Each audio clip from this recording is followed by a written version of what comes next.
Well, hello everybody, welcome back to Pete's Model Car Customs, and a special welcome back to Gary G of Car Dreams in Styrene, as he's returned to posting videos and on YouTube, having a successful summer with his band, touring around Europe playing mega gigs.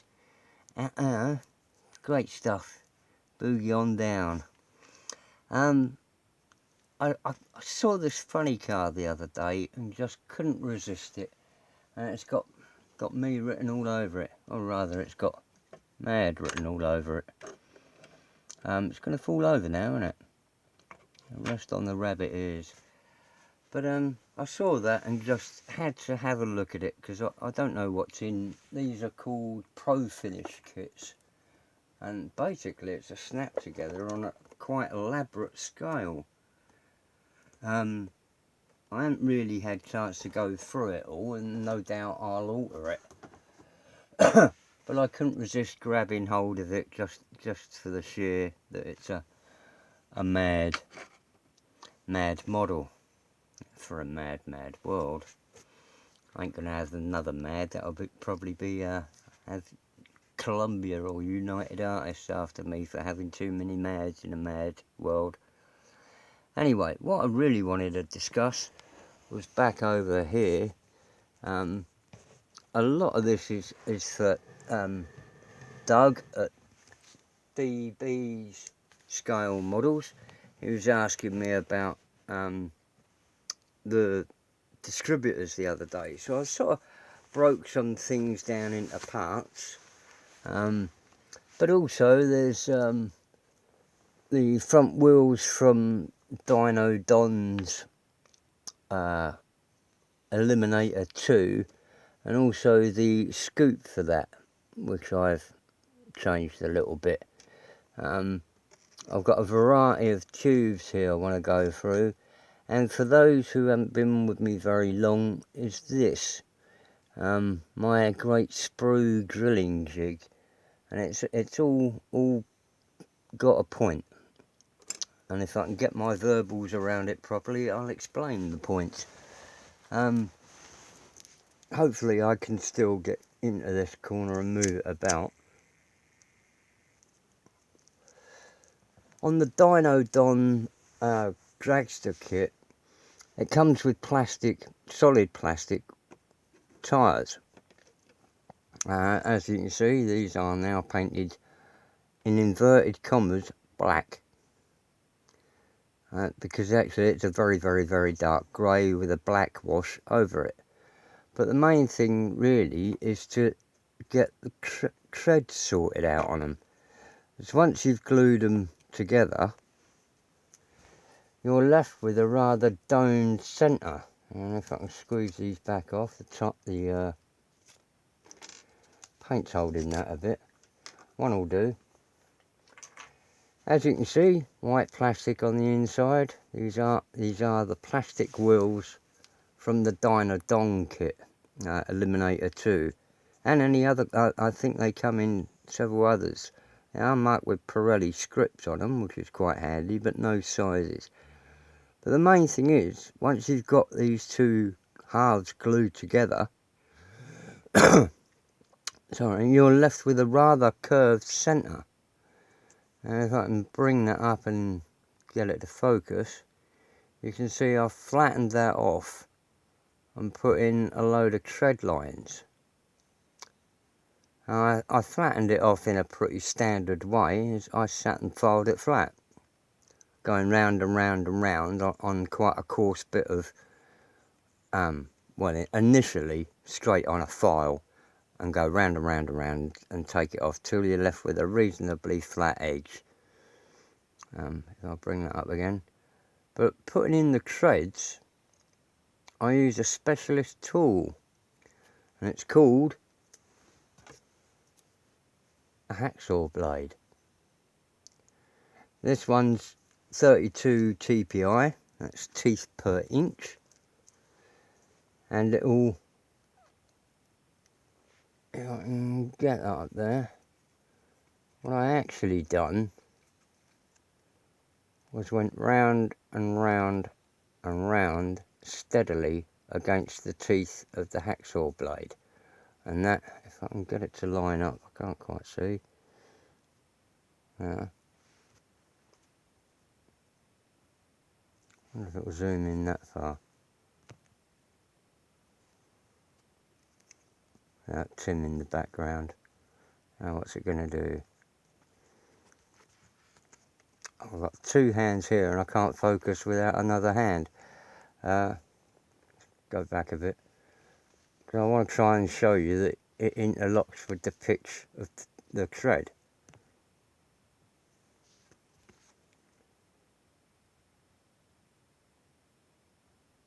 See? And you scribe your way merrily around that, putting up with a little bit of wavering.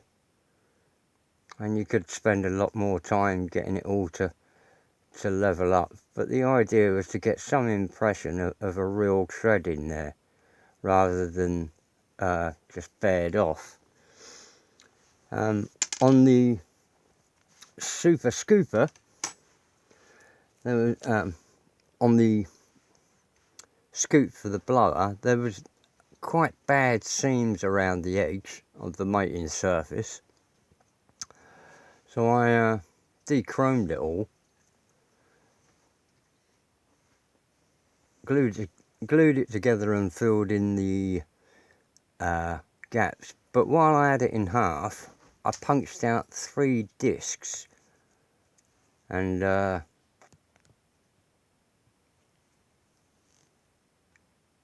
some pieces of rod to give me a butterfly. If I've got it that way up, that's the proper way up, with a slight tilt backwards. Right, there it goes. Right. So there's a slight tilt to those discs, and just to sort of suggest about to open. I've still got to put a lever arm on here, but I'm going to paint this all up. Sorry. I've got a bit of, I want to drill in there, put a washer and a pin on it, and the linkage down to the other linkage to activate it. But I'm adding a carburetor. This was a fuel injected system, and I want to put a carburetor under here and then link the pivot of these flaps down to the carburetor linkage, and then off to the rest of the world, you know, down to the accelerator pedal. So that's that little bit. On the distributor side, if I cover up that, antisocial, me antisocial, never believe it. This is my magic tool. I don't know whether, if you're new to this channel, you won't have seen this before, but I grab a healthy piece of sprue, drill it from one side with 1/2 mil drill bit, and then the other side I drill in again, if I turn it that way around, to the size of rod I want to put a centre hole in.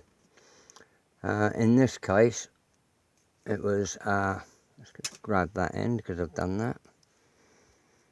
Prepared some of this for my viewers. Hey, are you guys out there, right? I've highlighted that with the black end, so as you can see there's a mark in the middle. It's actually a hole down the middle of there. What you do is you put your bit of 2 mil rod, in this case, in there, and then with your 1/2 mil drill, could all get a bit shaky now, you can drill through, right, and that will be into the centre of that piece of rod. Right. In the next stage, another little trick is, wait for it to come back, that green stripy bit is a piece of drinking straw. Now I know I'm doing an 8-cylinder distributor. Now if I've got 4 there marked out equally, 4 markings of that straw equally divided round the circumference of that pipe, of that tube. If I whip that bit out again, so then you're given a guide to then come in and go sort of donk with a marker or scribe of your own, you know, and you can donk in the other 4 places pretty accurately. I just did it then and I can hardly see it. To subdivide that into 8 for when you're drilling in for your other parts. And with the 2mm bit of rod, I've added a piece of the wiring that I want to use for my coil lead. Now that will drop in the centre of there, and I want this for later.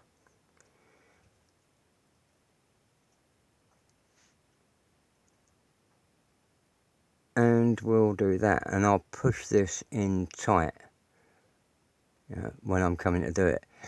Now, the lower point there of that distance is where I'm going to cut this tube later. Right, so as this point, rather that end of this bit, will be the main probe that I will glue into my engine block.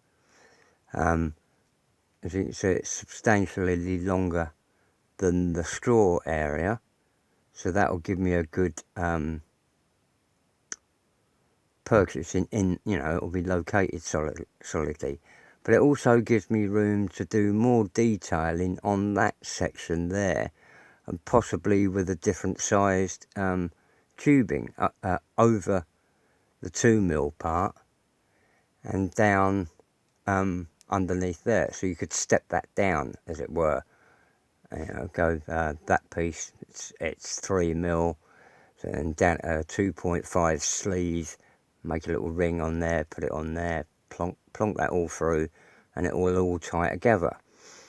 So with your drilling, and this was one I made the other week, I haven't done a lot of modelling. So I've got my centre tube down the middle and all my other parts drilled in. And what I also did with this was, once I'd marked out these bits, I filed, get that other bit down, all the way around just a little trough either side of the cables. Once it was all glued in, so I separated the cables, glue a little trough, and then feed it all in to give it a bit more detail of boots. And I still am going to add a blob of filler into this lot and mix it around all of these.